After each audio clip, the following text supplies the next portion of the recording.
एगो रही हमर धनिया रे। Music by Vinod Raj. आइल सारा के कोनिया रे। एगो रही हमर धनिया रे। आइल दोस्तारा के कोनिया रे। एगो रहे हमर रनिया रे। आइल दोसरा के कनिया रे। रे भाई ओ करे ऊपरवा तो बाटे पूरा कहानिया रे। भाई ओ करे ऊपरवा तो बाटे पूरा कहानिया रे। एगो रहे हमर रनिया रे। आइल दोसरा के कनिया रे। एगो रहे हमर रनिया रे। Presented by VS Music. एगो रहे हमर रनिया रे। आइल दोसरा के कनिया रे। एगो रहे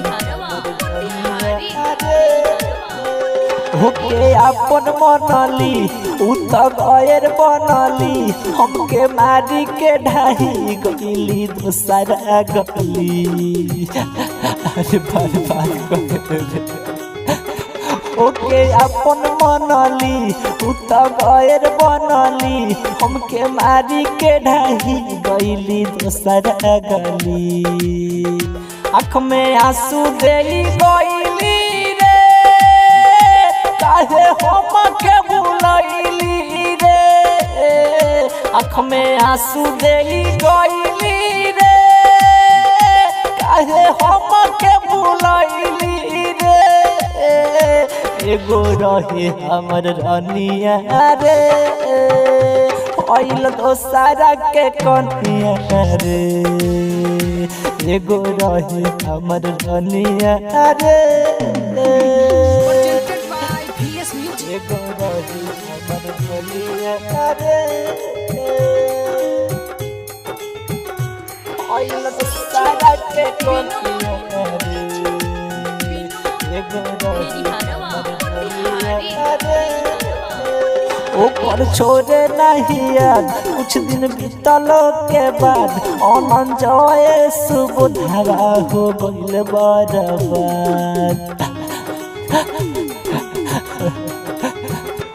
ओकर छोड़े नहीं याद कुछ दिन बीतलो के बाद।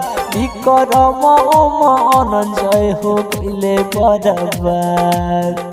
दिलीप अखिलेश जगमोहन रे। घुटा घुटा पिए पनिया रे। दिलीप अखिलेश जगमोहन रे। घुटा घुटा पिए पनिया रे।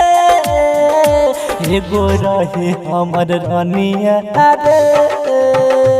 आइल दोसरा के कनिया रे। एगो रहे हमर रनिया रे। VS म्यूजिक रिकॉर्डिंग स्टूडियो पकड़ी दयाल उमेश प्रसाद के क्लिनिक के ठीक सामने पूरब में।